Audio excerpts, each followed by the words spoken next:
Moving up because we are going to have another session of talking and listening.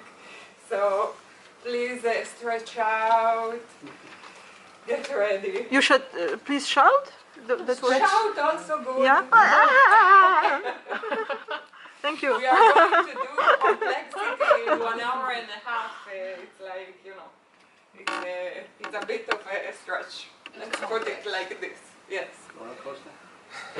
Kind of. We'll see what we manage to put in, but absolutely I need to get to networks and just to give back to Cadell.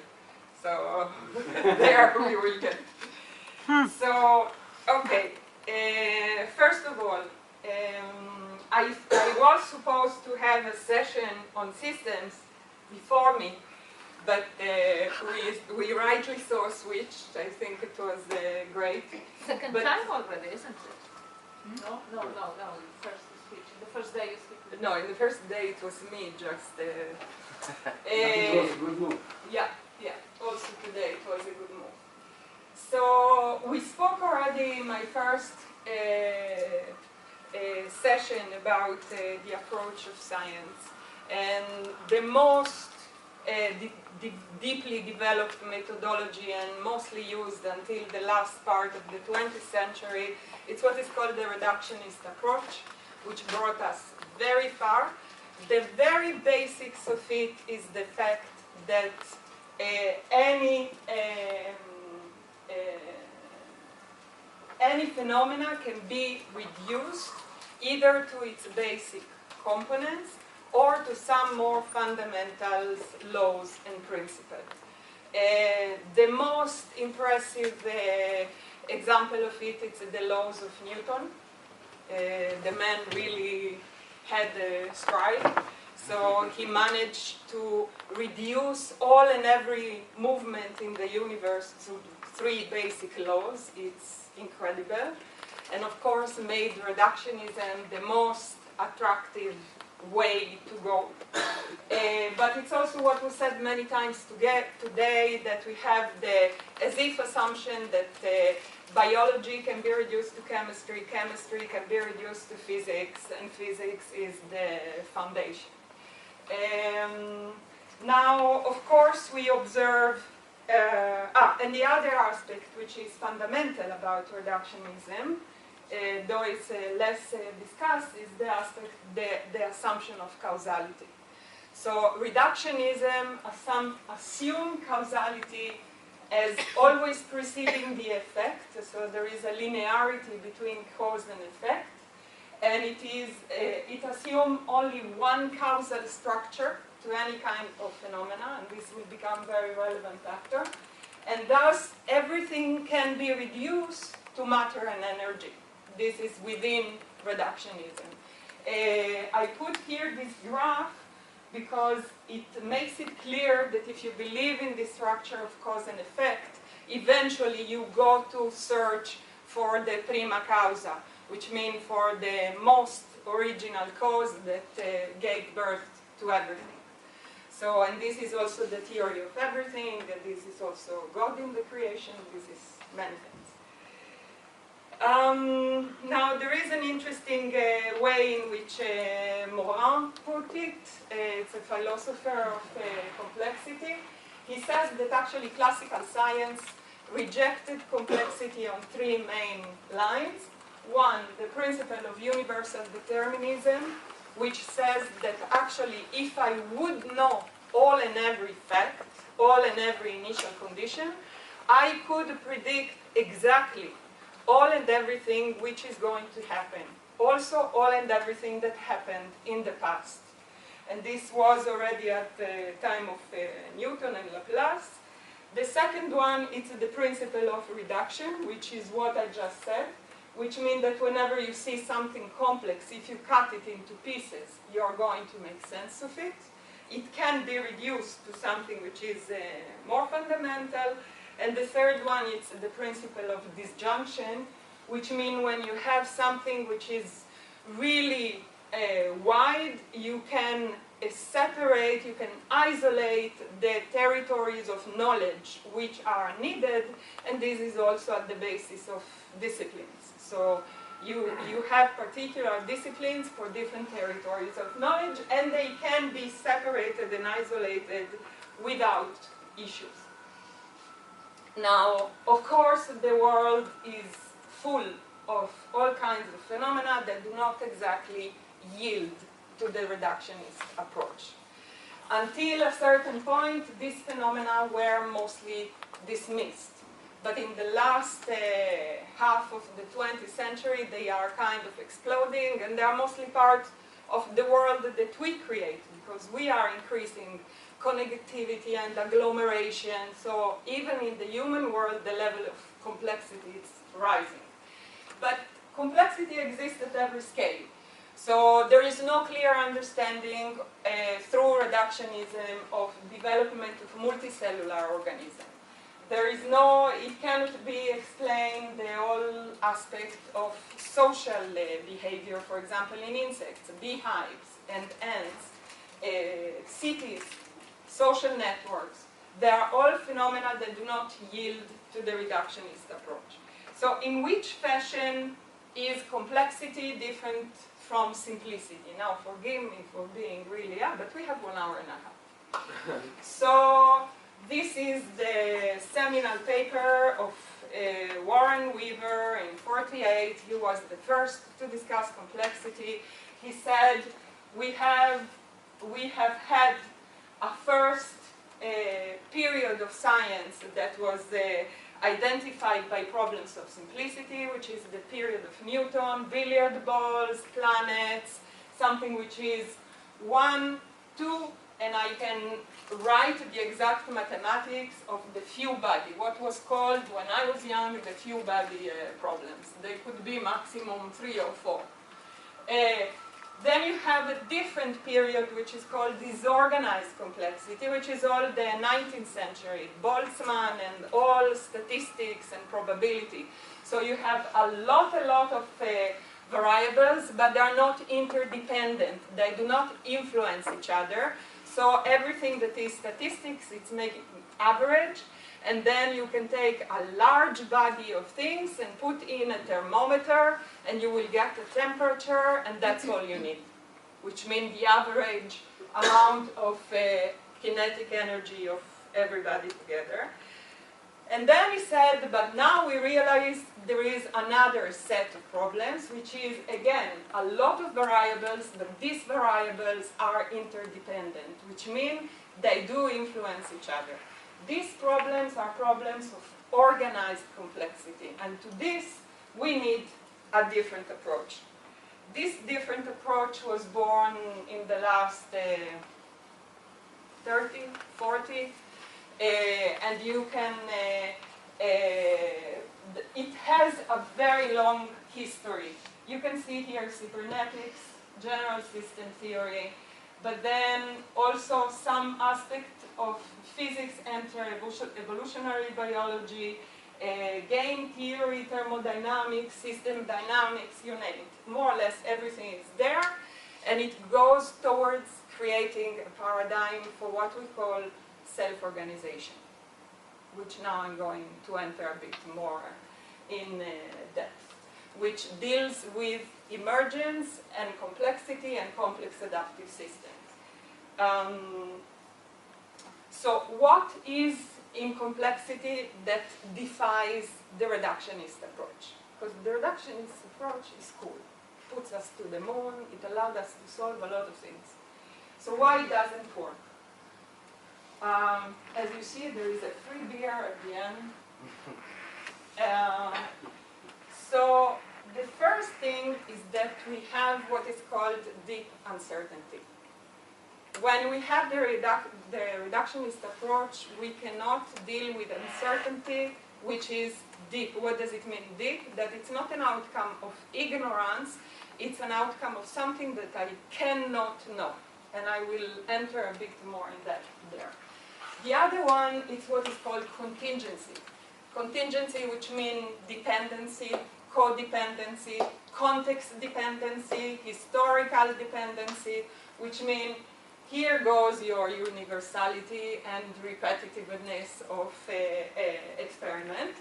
And the other one is dynamic robustness. What does it mean? Is that you expect a certain kind of behavior to be disturbed and disappear, and here it comes back again, which means that there is no linearity of cause-effect. Okay, so these are the three main things, and what it results is that we have what Sandra Mitchell calls unsimple truths, which mean you have truths, but they are very much not simple, they are plural, they are contingent, and mostly they are very pragmatic. They do not really go well with the theory of everything. And within this, the most interesting aspect that does not marry well together with this reductionist approach is emergence. What is emergence? I will explain in a moment, but the interesting part of emergence is that you have novel structures that emerge, and they emerge from nonlinear interaction. I put here the, slime mold, everybody knows? Yeah. 1, that's it. 2. Okay, slime mold, it's a lot? Okay, slime mold, it's a really cool creature. It's actually a mold, so it's in between a mushroom and a unicellular animal.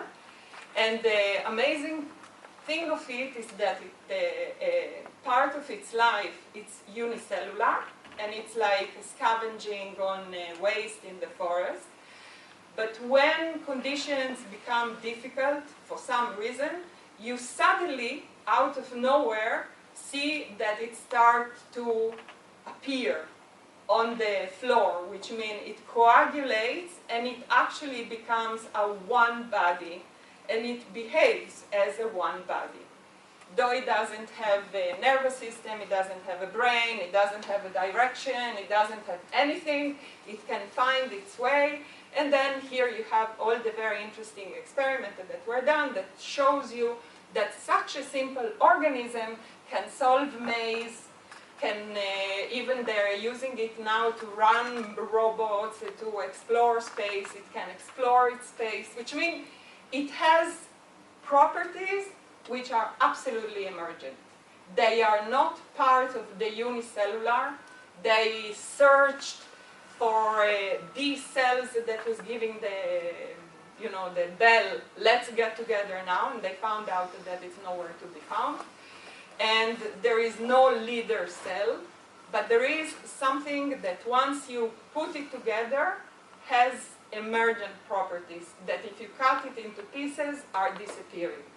And this is the aspect of emergence, which means you have something new that emerges, and this is the important thing, and it acquires a causal, and it becomes a cause. Ontologically, it changes its status. Now, it's really fundamental, because the whole point of deterministic universe is that all the causes were already there in day one. When you have emergence, you have that by aggregation and organization, eventually a new cause may emerge. And the moment you have a new cause, you have novelty. You have dynamics and a behavior that did not exist before. Only these causes are clearly contingent. They emerge according to very unique kind of circumstances, and once they emerge, they depend upon the continuity of this uniqueness of circumstances. And here I want to relate to what Cadell opened the other night, of the emergence of a distinction, which is actually this kind of new cause, and then how this distinction survives the vicissitudes of chaos as a new cause, instead of being reabsorbed into whatever was before on the molecular level. So we have already a way to escape, but this is only valid if you have a strong emergence, or? I mean, if you have a weak one, then it's still deterministic, and Yeah, I'm not it sure if it's good to say that. I mean, we still don't know if strong emergence exists, so to say that it exists It depends is a very bit much problematic. according to whom, because there is a lot that speaks or in these terms already. There is even theoretical physics, the Deo, Tonioni, they're all writing in terms of the causal status of emergent properties. They do it specifically for consciousness, and they do it mathematically. So it's actually very interesting theories, and they have theoretical and mathematical ground. They are very, they begin to be extremely well accepted. Though, if you go to the philosophers, according to them, strong emergence, it's not there, but physics-wise and science-wise, it's already on the table very seriously. It's not for now? Yeah, no, I mean, in philosophy it's also on the table, but the problem is if you say that it exists, then you get many new problems, like, for example, where does it come from, and even though if there is no determinism from the old structure, it might be possible that the old structure causes this strong emergence, and then the strong emergence causes a new determinism, and so the new determinism is also within the old structure, so that the complex system is nothing else than a former system, but to a later moment of time. So no, this is exactly what is being discussed. The question, it's like I gave the example of the slime mold, or if you want, we can use the example of the subject. There is a level of causality that did not exist before the emergence of this new structure, this new organization, that can cause a behavior that before was completely inexistent. Yeah, indeed. But that the that emergence appeared, I mean, was within the determinacy of the old system. I mean, the old system is determined. This is first of all an open point, which means you can have the possible, the actual, the possible, the actual, the possible, the actual, which means that you are nested within the same deterministic universe, but it's not necessarily so. So at the moment, from the standpoint, Here is where dialectics come in. It is not neither or, but also and or. Is it in English correct? So it is both. There is a determinism, but there is a non-determinism. So what you say, that the structure of the system is in a way determining the emergence. Is that there is this determination?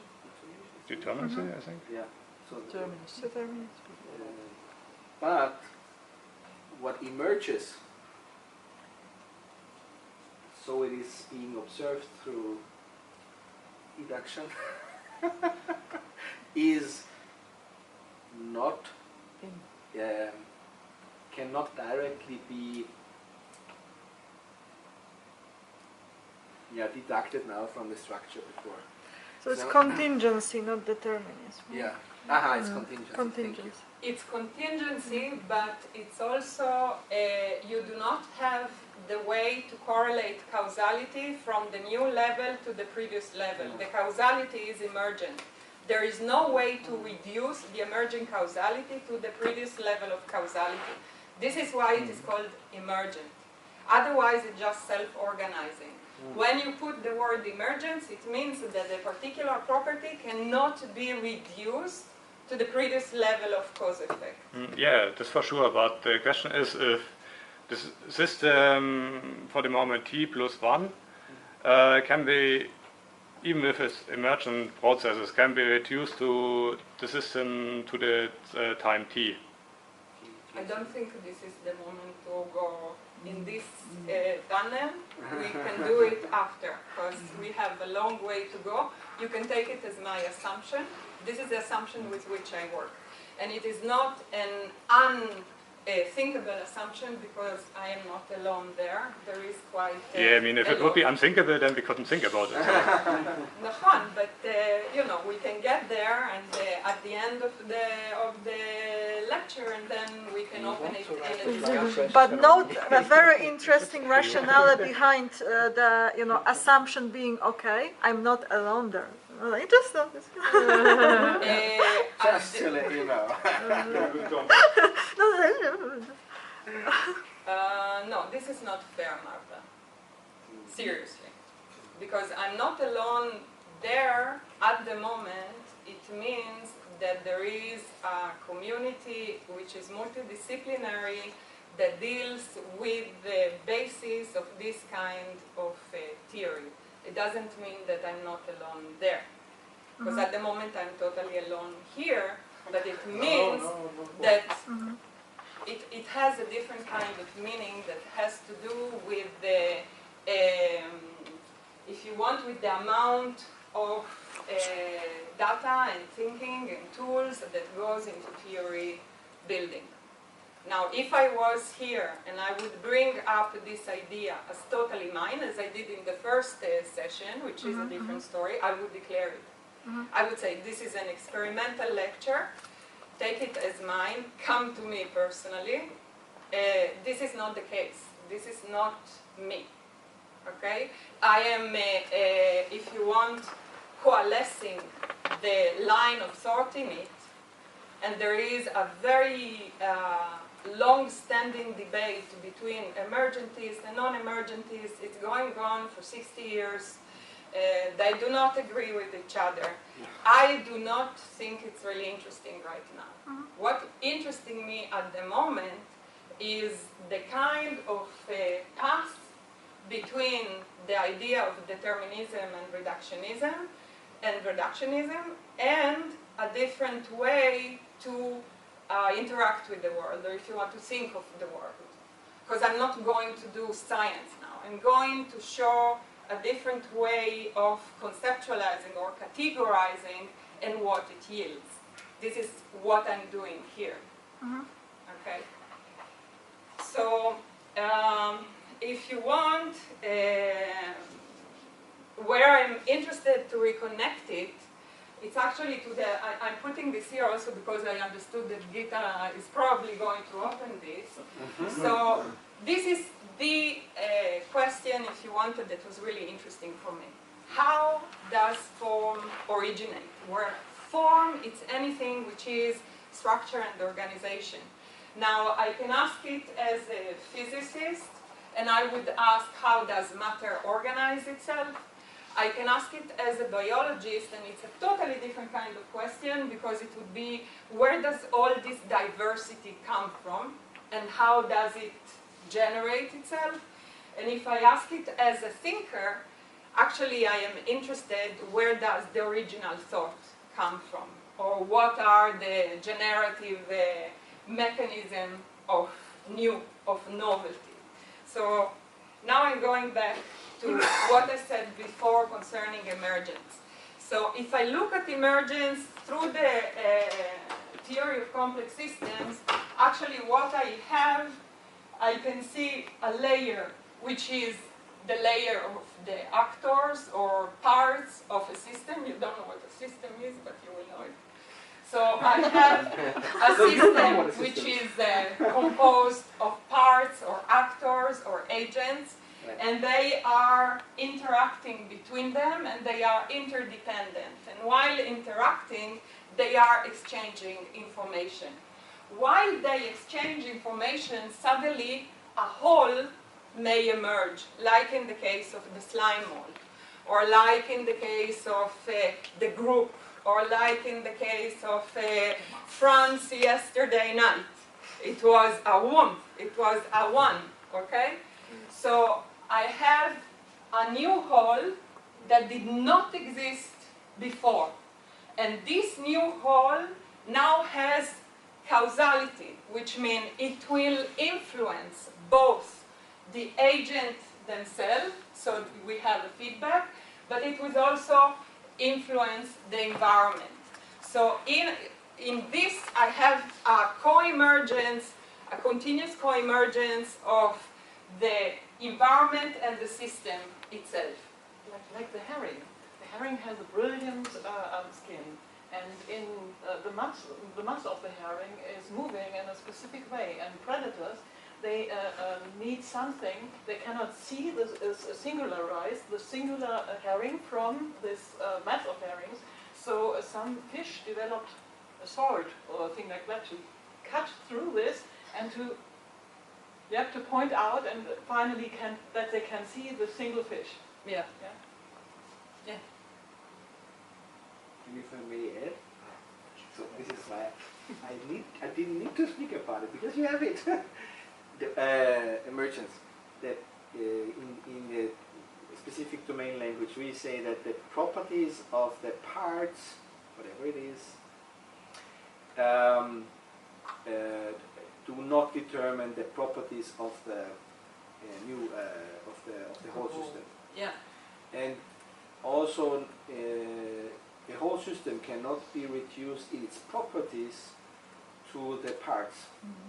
Only through that the parts interact with each other, something new is developed. I don't know if that works well, but maybe you can think about it like specific cells in our body form the full body. But the full body cannot be reduced only to the specific cells, but to their very complex interactions.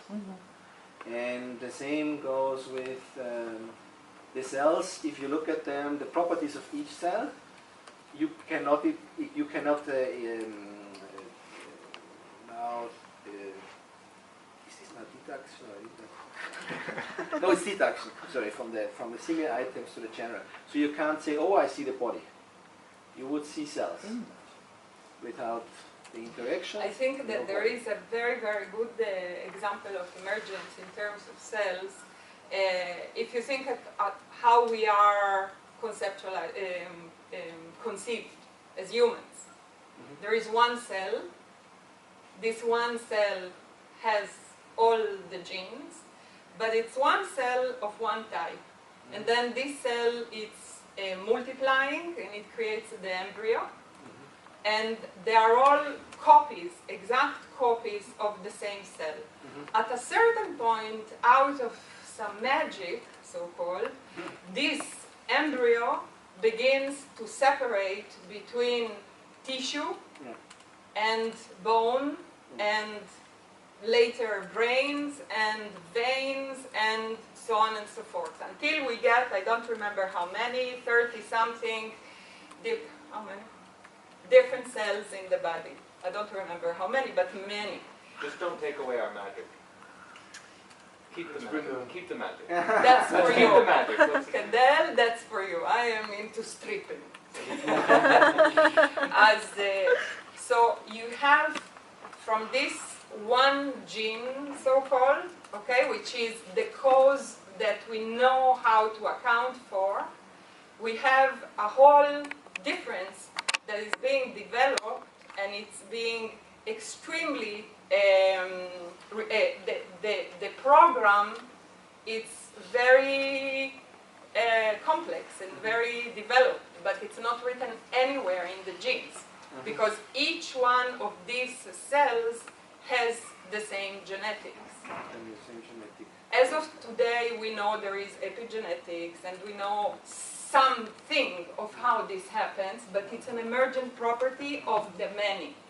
If you put one cell alone, it will not necessarily become either this or that.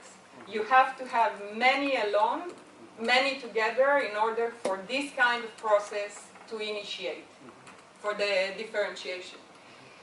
Okay, so I will now just shortly say what is meant by self-organization, because it is at the basis of all of this. So self-organization mostly speaks about the way a collection of interacting elements suddenly acquire a coherent move the colony of ants to a different place, it's not the same angle. So it's somehow typical to the settings. She said feng shui. Feng shui. But then I'm saying, how do you nuance, or maybe I didn't read it as a whole, the statement that said that there's no universal and there's no repetitivity?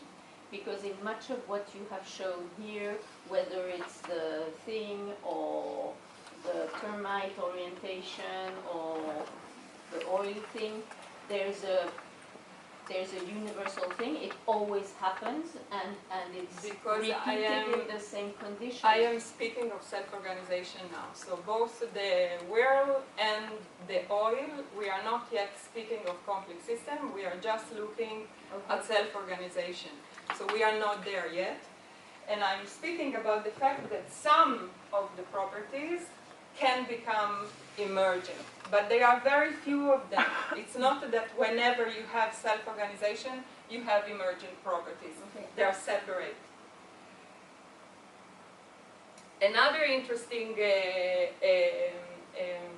example of emergence is, for example, if you take termites alone, they are normally sexual, which means they pair in couples, they reproduce, they are normal insects one-on-one. But when you put the same insect within a colony, then you get what we all know, which is the social caste of termites. The social caste of termites, which are also creating very serious modifications in the body, they are not genetic.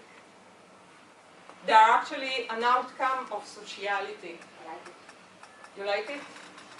Good. I think that if in human system, for example, it will emerge and it lasts long Oh, enough. at long last. And you then, said. you know, for example, the leader starts to have something like a, Like shape. bigger errors. And then there are followers, and they change the shape of body. So it's like, And this is really, absolutely, there is a very, very strong effect to the social aspect. And this, so if we look at the termite and we go back to the previous image, so you have the termites, okay? They are simple insects. They can work in full reproductive normal mode. They become a colony, or they are born as a colony, let's say. They become a colony, they begin to interact, they become codependent, there is interdependency between them. Suddenly you have the whole that emerge. It's a colony. It's not anymore one termite, it's a colony. And it is perceived in a certain fashion, and it behaves as a colony. And this colony feedback on the agents in a fashion that create the social distinction. And the social distinction can go as deep as changing the way they look and behave. Now, you have some ants, which this is really fantastic, that they exist in colonies, but they actually still can reproduce. So from time to time, you have one of the ants going crazy and beginning to produce hormones. Now, what happens when this happens? The friend of her, friend, you name it, so-called. they take her and they hold her very gently for 1 to up to 3 days until the hormone goes down, and then she goes back. Which is, you know, it's a level of complexity within the social order which is shocking. There is another professor, Scott Turner, he studies termites, and he showed a really nice video. He has this small group of termites, they are taken out of a colony, they are put within a petri dish with some ground, and he wants to see how they will begin to build the nest, because they are studying this stigmergic issue. So what happens? They are very much out of context, they don't know what to do, they have to recreate who they are, so what do? They create a massager. There is someone, 1, 2, 3, they begin to give massage to all the others. And everybody put itself in a line, and they begin to massage very gently each other. And only after that, they actually go into picking the ground and depositing the ground and trying to build a space. But first of all, they have like half an hour of massage. Relax. Well, the next time you Pampering, put it's like going to the hairdresser. half an hour of Something was missing from this. Okay, so another way, as I'm saying, we have 1 hour and a half, so forgive me, but I am really running. But I think these are the relevant points that we need to discuss something. So we said before that what I call emergent, it's these new causes. But these new causes are contingent, and they somehow need a continuity in order to remain as such. So they emerge as distinction, but then they need to continue in time in order to have a causal effect. And autopoiesis is the kind of, first of all, it's built by Varela, Maturana. It's the kind of idea that actually speaks of how one of such emergent distinction creates a circular event in which it constantly recreates itself. Which means that if I go back to the simple self-organization, like the whirl or the oil, the moment I close the fire or the moment I close the bath, they will disappear. But if I go to the slime mold, or if I go to the way the multicellular development happens, they will persist even under perturbation, which means that they begin to create a self-maintaining procedure that allows them to respond to perturbation, to the complexity of the environment. And this is what maintains them alive. This is what gives them a significance or a meaning in terms of making a difference or being a difference. And here I actually found this graph, which I find very interesting. So it speaks about the physical layer in which you have actually morphogenesis. So you have the beginning of the origination of form in the physical that then is beginning to circulate with what I describe now as autopoietic, which is the homeostatic. Okay? Homeostasis, everybody knows? Mm-hmm. Yes. So it creates from the purely physical initial self-organization, it develops an homeostatic self-regulation which maintains the continuity, and then it may become self-referent. And the self-reference is what actually gives it also its perception of whole in the world. So you can have the, you know, there is a lot to say here. Okay. So once we, yes. I'm sorry. Just one thing, maybe, but I'm not sure if I remember that correctly. The only thing that is a necessity is that it is an open system, so that this takes place. And the other thing is about the energy input and also the energy input. Energy, it needs energy. And then the output, and then we are running into a complete different next problem because of the energy consumption.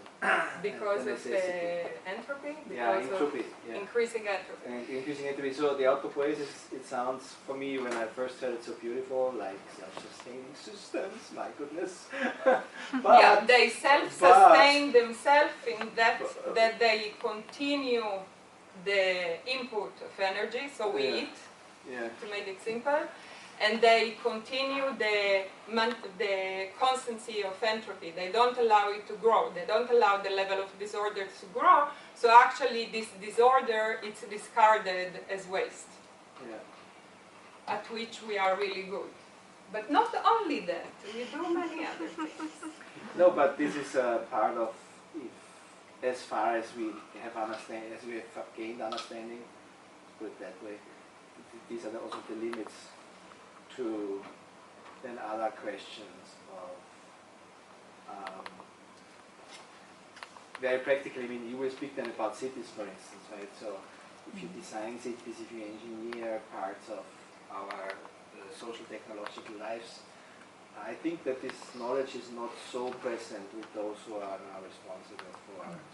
So we hear, for instance, this agenda of sustainable lifestyle, and you said before very critically, but why does systems theory not, systems theory has not the ability to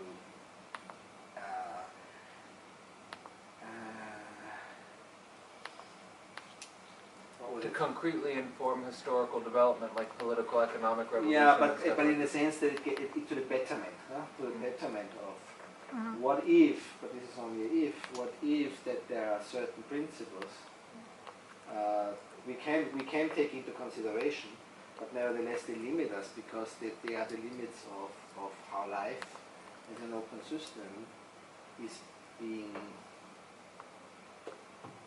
I don't know, what's configured, is configured, how life functions actually.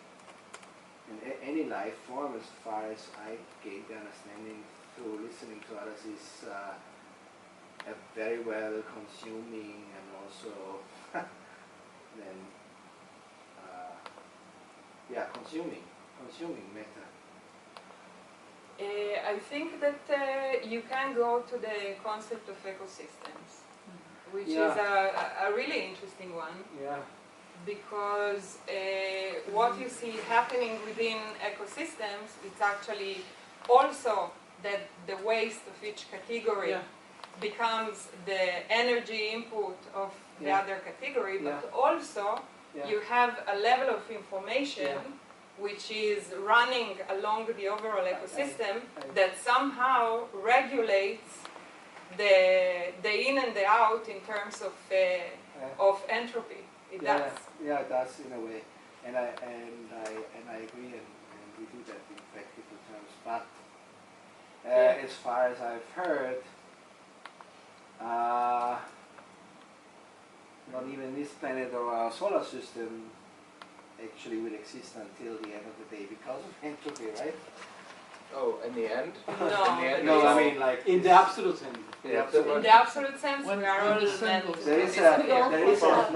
there is a way of this open. No? Yes, I don't know, but I'm very curious about. Look, there is the second principle of thermodynamics, Yeah. okay, which says that no matter what we do, entropy is constantly increasing. Yeah. Okay, so you cannot do any kind of work without increasing the level of entropy. Yeah. This is the second Yeah. law of thermodynamics. Now, one of the reasons why form is so interesting, or if you want, where does form come from or how does it originate, because it looks as if in total contradiction to the principle of thermodynamics. Now, from the standpoint of thought, it's also very interesting to see to what happened to philosophy and physics together in these two eras. So you have the period of thermodynamics, which is actually the 18th century, end of the 18th century, in which you have these laws of thermodynamics coming out with Boltzmann. And actually we realize that the universe is going to brrrr. And the outcome of it is existentialism and a full wave of movement around it, which says, you know, we are going to disappear and there is no meaning and there is no greater purpose to it. We are not going to the King of Heaven. We are disgregating into great nothingness. Now, after that, you have the beginning with the Prigozhin and the dissipative systems. You have the beginning of self-organization. And then we begin to have a way to think of how organization emerge in accordance with the second law of thermodynamics. Also, interesting thing, I don't know what your view on it is, but I always hear people say either the second law of thermodynamics is correct or there's something fundamentally wrong with the laws of our understanding of the laws of physics. And, I like that. yeah, and that in regards to the second option, I can't help but think that all of the concrete problems that come from quantum gravity have to do with this problem of thermodynamics and black holes, basically, like of information loss and heat and all of these things. So, in your view, is there a way to reconcile our new emerging understanding of emergence and complexity and self-organization with some of the discussions in physics which have reached dead ends in something? Or possibly, I know that's a... There might be. I don't know the mathematics of it, but I know that there is quite a lot which is going on mathematically, specifically in this, in recreating the thermodynamics in a fashion which is more going together with self-organization and emergence, and that, yes, this creates a kind of bridge, you know, something like that. And this creates a certain kind of bridge also towards the problem of thermodynamics and singularities and... And what do you think of negentropy versus entropy? Is that a useful way to frame this? Well, there's syntropy also. I've read about that. Syntropy is referring to more order over time. Yeah. Or Negentropy makes a lot of sense in the, you know, the first time I read about it, it was What is Life, Schopenhauer, no, Schrödinger. Schrödinger, which is a great book. I recommend to everybody. It's a really, really small book, and he asked there what is life and how does it come about, and he was totally a physics, but he begins there to understand that life is actually something that takes entropy and eliminate, it's like absorbing negentropy, which means something which is more ordered, and it's eliminating entropy, which is actually it's the beginning of the self-organization. Entropy speaks about, and nobody knows what is entropy for real. So entropy speaks about disorder. Okay, so entropy says that the more time passes and the more disorder you have. What does it mean, disorder? You cannot pinpoint specific states. I will give you, I think, the best example. You have coffee in the morning, you take a drop of milk. You have the drop of milk here. You are in a very ordered state. All the milk is here, all the coffee is here. You drop the milk in the coffee. You have a bit of a less ordered. You have a kind of area where you know most of the milk will be, and the rest is coffee. You wait enough. It's a broth. You don't know where is milk, where is coffee. This is high entropy. Perfectly Yeah, but ordered. there's one other in element terms to of that milk and coffee. that I think is worth mentioning. That is the irreversibility of it. So it's now irreversible mess, the coffee and the milk. Irreversible, that's good. Yeah. Irreversible. And, Yeah. And so a similar discussion is with the arrow of time goes in the direction of increasing entropy. Entropy. But it apparently is not the entropy that is the parameter, it is the irreversibility. And so if there is irreversible increase of disorder that is valid, is a kind of a universal utility, I would say, because there's nothing else. Either there is more chaos, disorder, or there is more order. And so order is, in other words, irreversible order, which these things can help with. Then there is no such thing as an end to the universe in this sense. As in what? And increasing entropy and therefore thermodynamic death to everything in the universe. Okay. Because there might very well be, via these complex adaptive systems or living systems. Then, Well, the expansion of the irreversible. universe Yeah, speeding up. but then we have to go back to Cadell again, so I don't know. but then there's the behavior of Absolutely not. cities Then there's the behavior of cities that have a totally different and do not apparently, when they reach a certain scale, fall under the laws of entropy or second. Okay, let's go step by step. Yeah. Okay. Turning. Slowly, was slowly. trying, but it didn't work. Okay, so now we cleared up the second principle of Take the one on this side. Thermodynamics, thermodynamics, done that.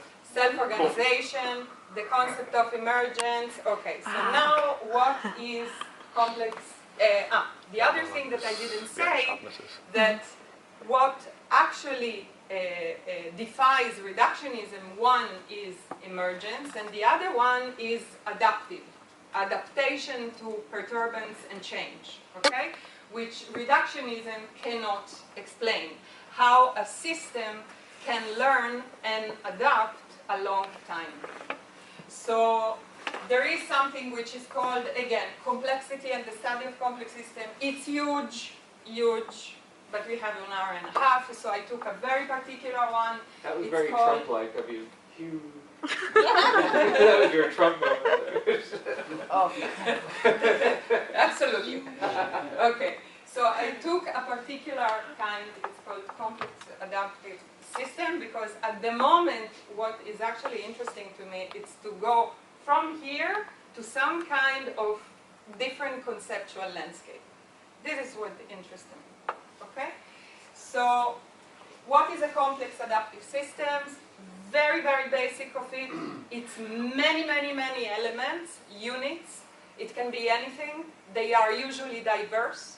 They are interacting with each other, and they are interacting with their environment. This interaction involves exchange of information between them and with the environment, and this allows them to adapt. To adapt, which means they learn both as agent and as systems, and they can change their response according to perturbation. There is the overall concept, you probably know it, of the adjacent possible from, who it was, Kaufman? He grew this, he was a biologist. He, together with Holland, are the one that conceptualized mostly a complex adaptive system.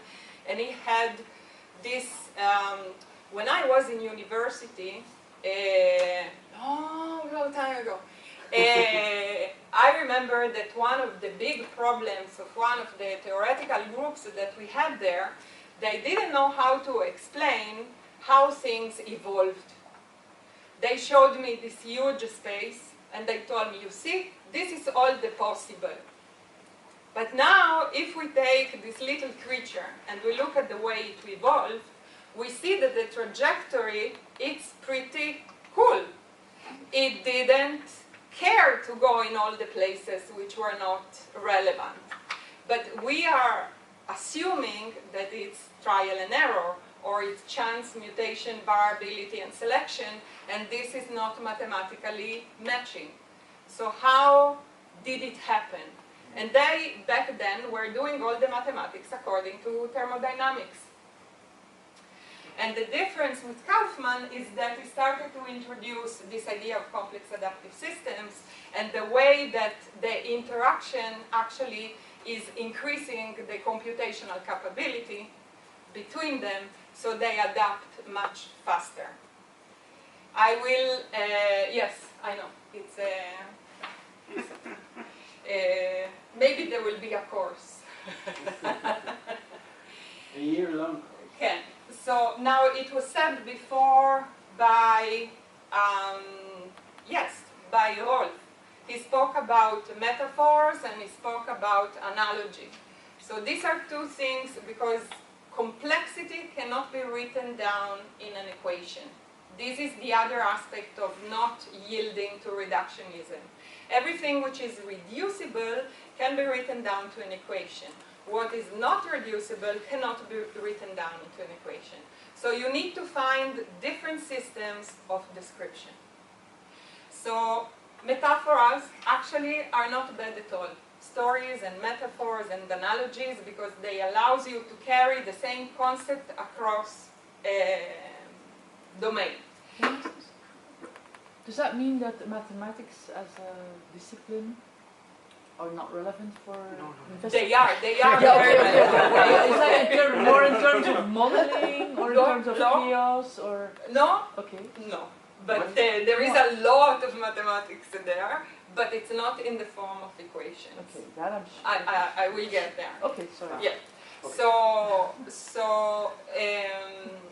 where was it? Metaphors, analogies, Metaphors and narratives, Okay, stories, it's you name it, yeah. whatever.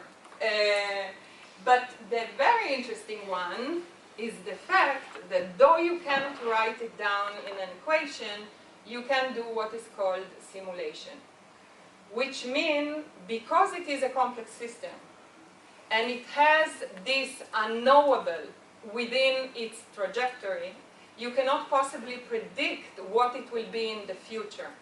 In order to know where exactly it will be in the future, you need to run the system.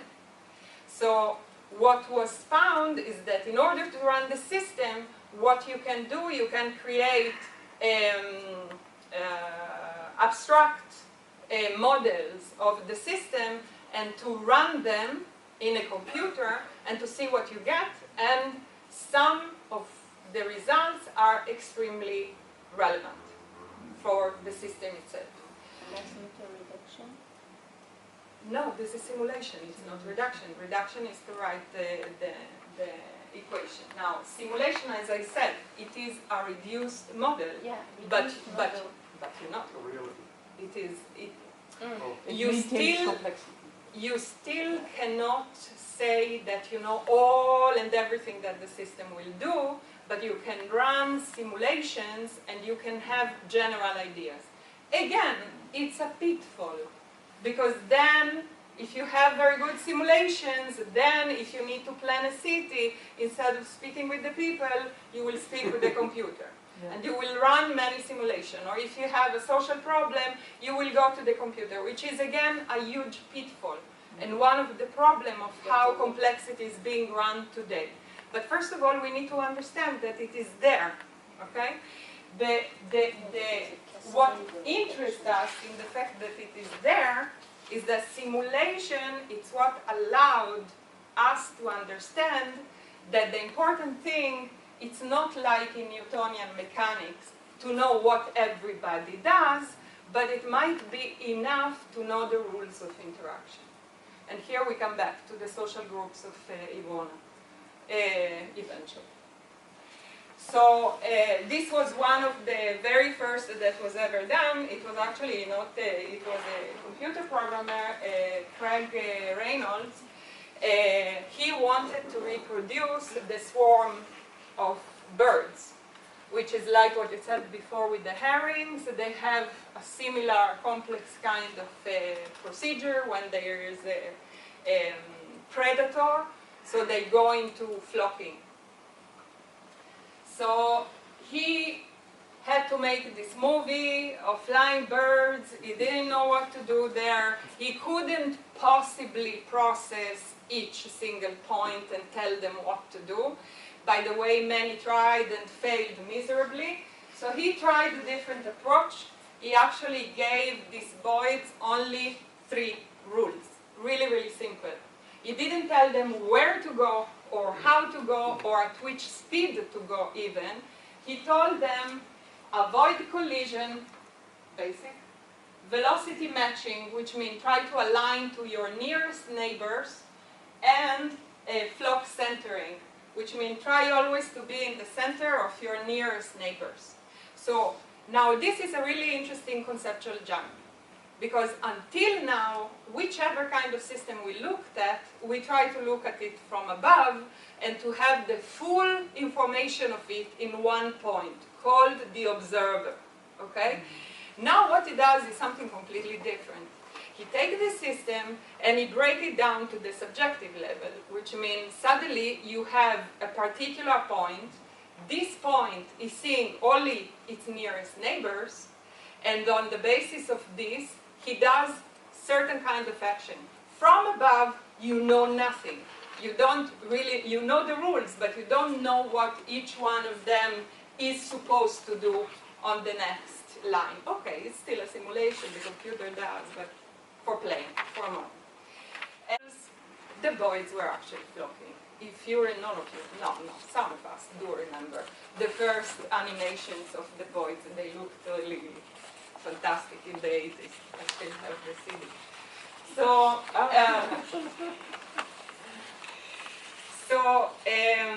Now, so what we have done, we actually, and again, I'm running like crazy, okay? But what is happening now is that we move from something which is impossible to describe and impossible to predict to something that looks like as if it is built by multiple agents and simple rules of interaction. Relatively simple, okay? We have 15 minutes. Okay.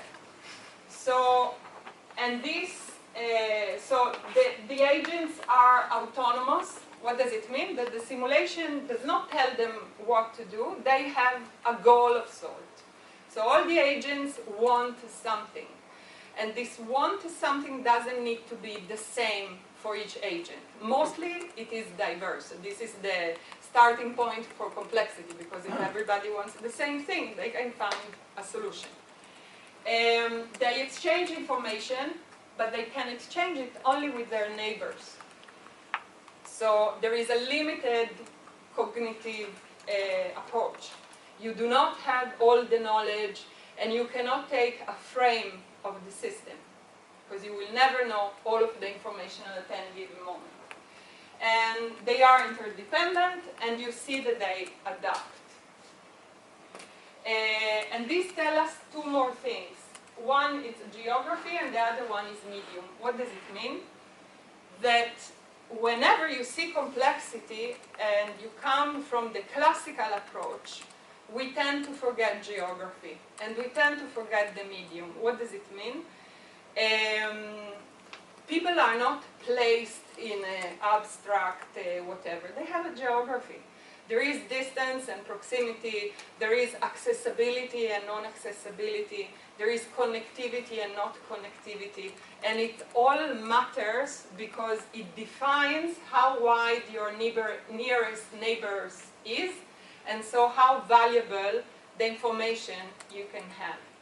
And the medium, it's another aspect that it's really important, because actually, in order to communicate, we need a medium of sort. Now, this medium can be visual, it can be digital, it can be physical, but it's a medium.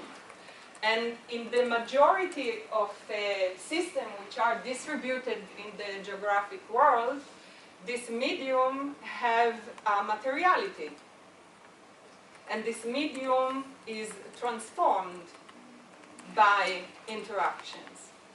And what you have in most systems is that this medium begin to be the memory of the system. Is the medium transforming the interactions, or the interactions transforming the medium? It's a feedback. Cool. Okay.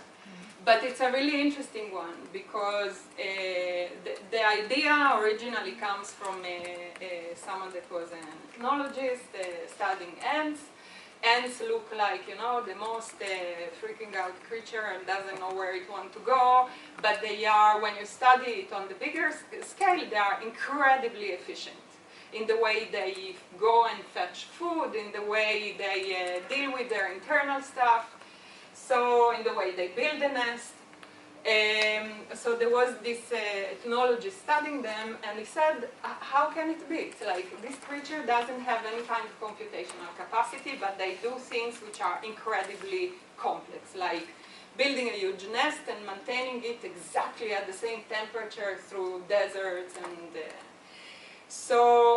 And at a certain point, his insights, which since then has been enormously developed, is the fact that actually they begin to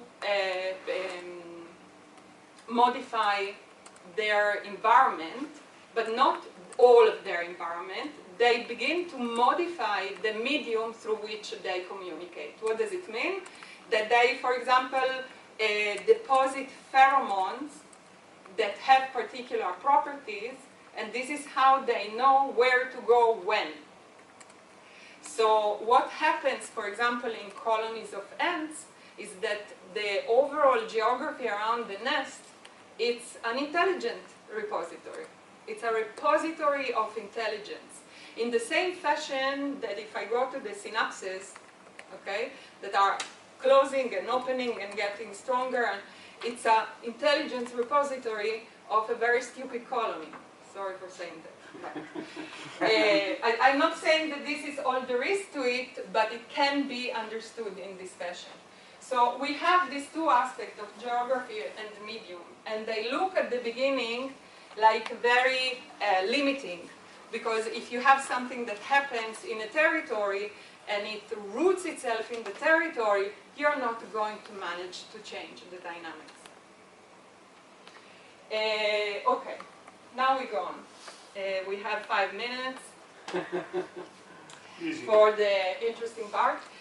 Okay, so now of course I'm going to networks after that we were told that obsolete. I didn't say that. I didn't say that. But we are going. Topologies are obsolete, but networks now too. Haven't you listened to that? You're lost. You just exposed yourself. But what I wish to say, it's very, very short and straightforward, and it's in which fashion. First of all, how do networks come in? I go back, many agents exchanging information, existing in a geography.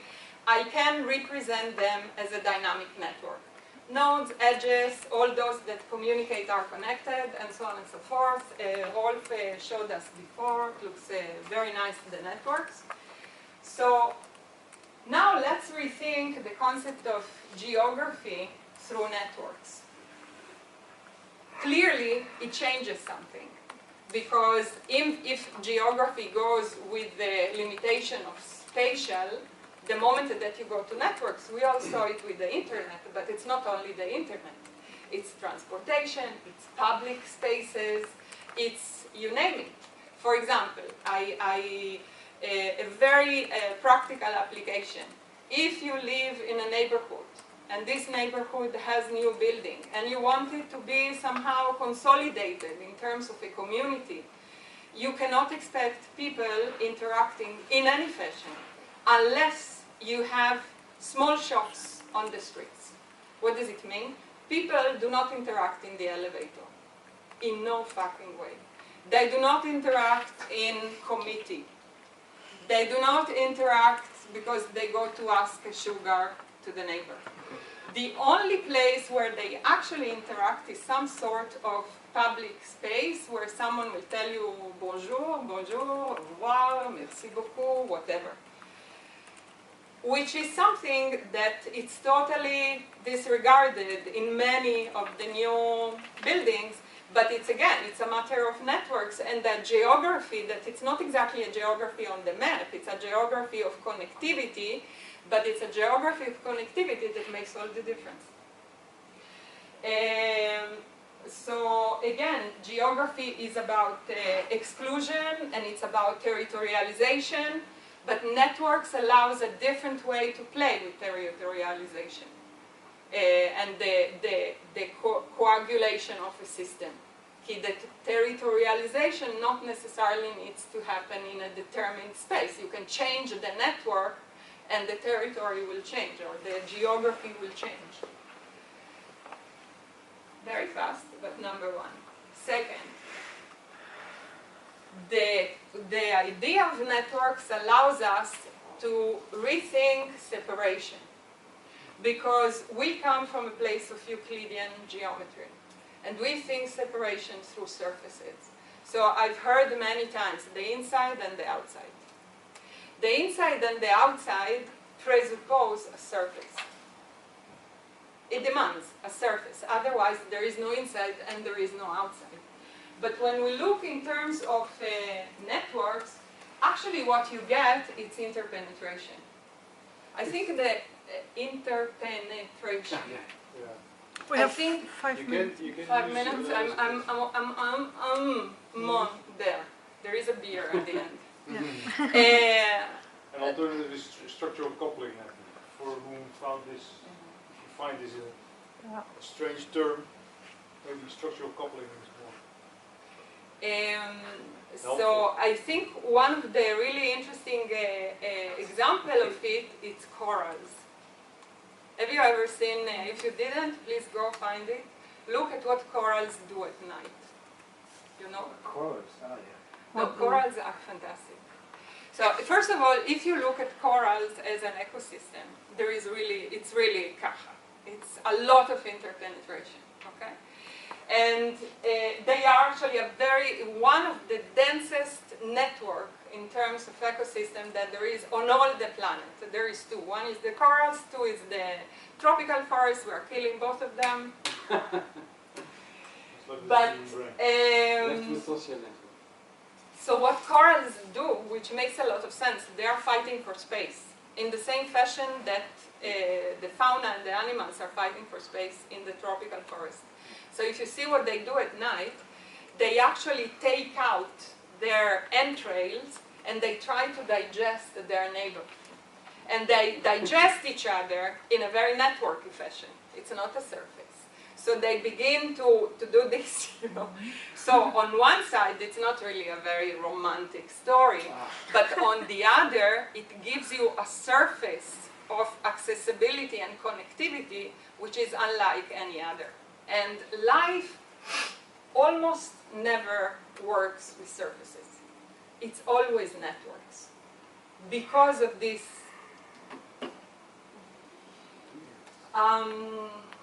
okay, so this was number 2. Number 3, we spoke about it, intermediate to mediator. So we spoke about the medium. So the medium can be an intermediate between me and you. We can speak only on the phone, and it's mediating our interaction. But the moment that the intermediate becomes actually a medium that we can modify, we suddenly have a mediator. Now, the mediator for good and for bad. It can be our shared intelligence, which is reposited on the medium, but it can be also what begins to manage us, if it's allowed to happen in a fashion which is not accurate, which is, I don't know how to say, which is not minded.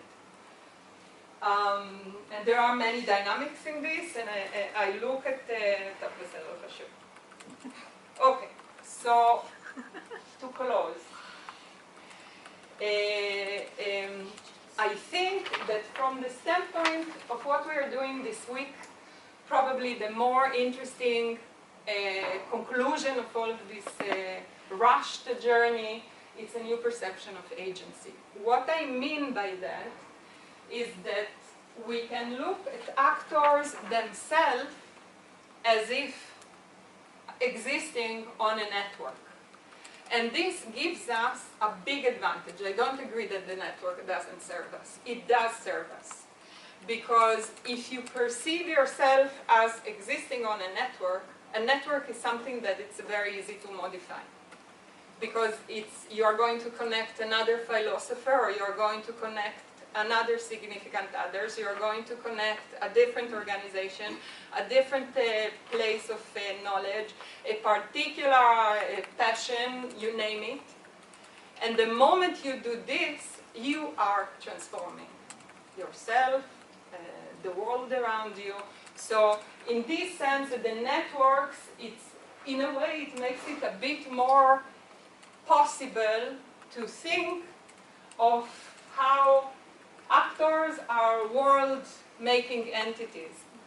And just a moment, I finished, and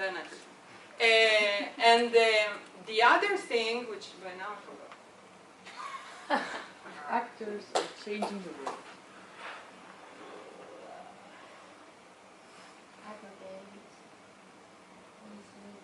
Yeah, that when we are thinking of actors and agency in this fashion, we are actually freed from actors having to be individual human beings. So For example, For example, I will give you an example from what I work upon. I'm working with all the research which comes from Bedouin communities in the desert in Israel. And I help conceptualize, and they come, I also go to visit them. This is not my thing.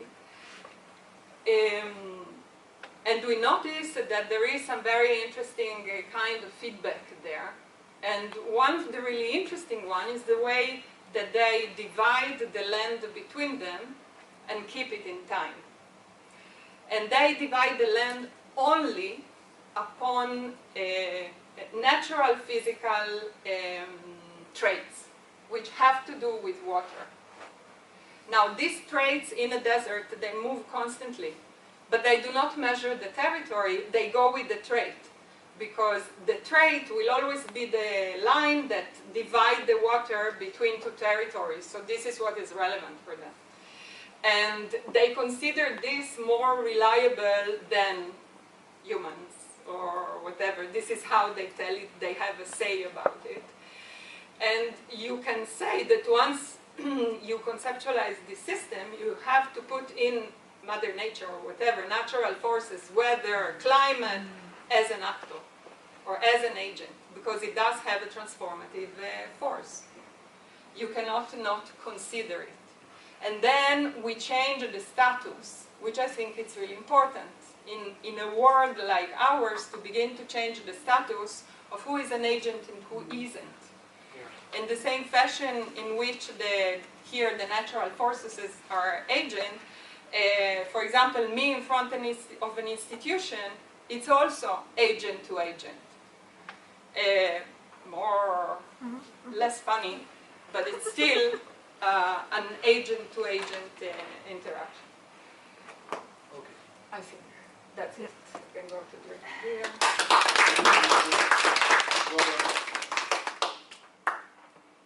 Okay.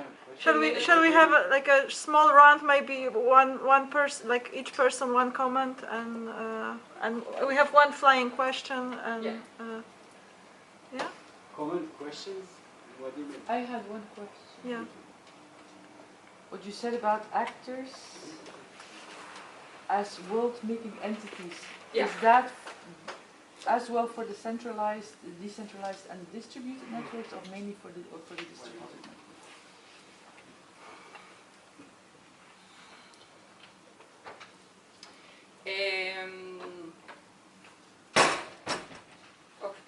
It's long. Okay. It's long. Can we have this? So there's no clear-cut yes or no? No. Okay. The emphasis here is mostly about the fact that you can modify a network, and by that you modify both the agent and the world that it perceives and transforms. So the moment you do this, you become a world, you have a way to create, to transform both. And it also tells you something about intentionality. Yeah. About? Intentionality. Intentionality, yeah. Sorry. Because it's not so intentional necessarily. And to go back to what you said, I think that there is a big difference between the centralized and the distributed, and decentralized and distributed. It's the kind of actor is totally different, because the centralized network is actually one actor. Hierarchy. Yeah. So it's one actor at the end of the day. And you have to have at least decentralized, if not distributed, to have a multiplicity of actors. And there is a big difference in the capacity when you have one or when you have many. And it's a very long discussion, but I think this is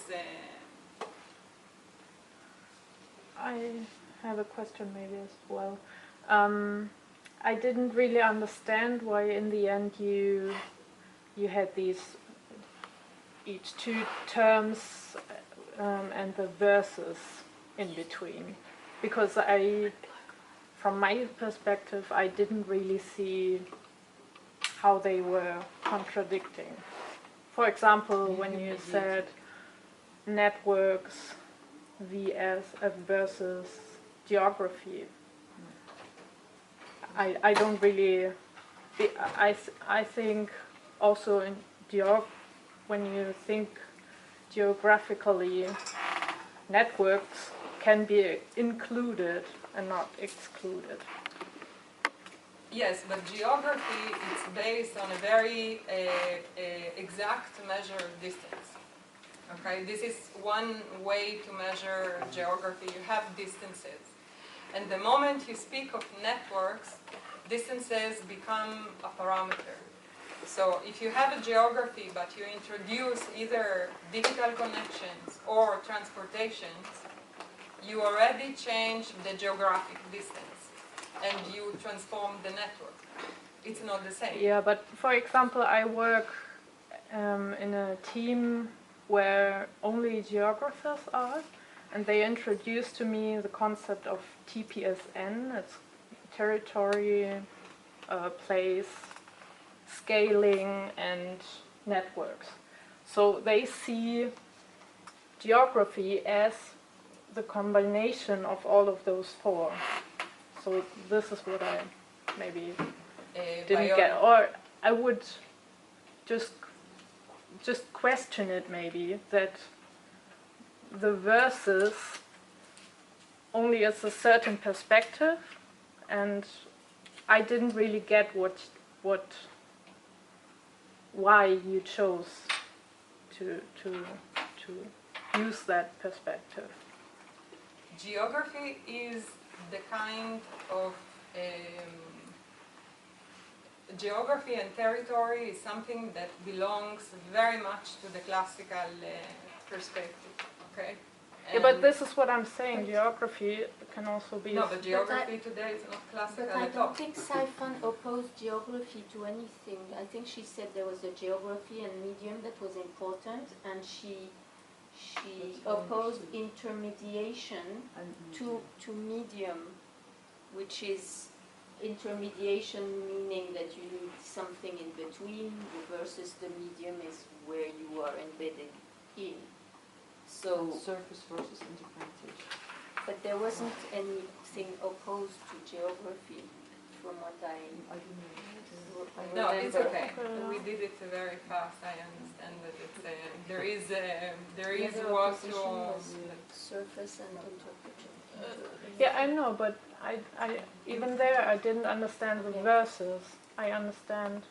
Yeah, As a Yeah. function of orbital.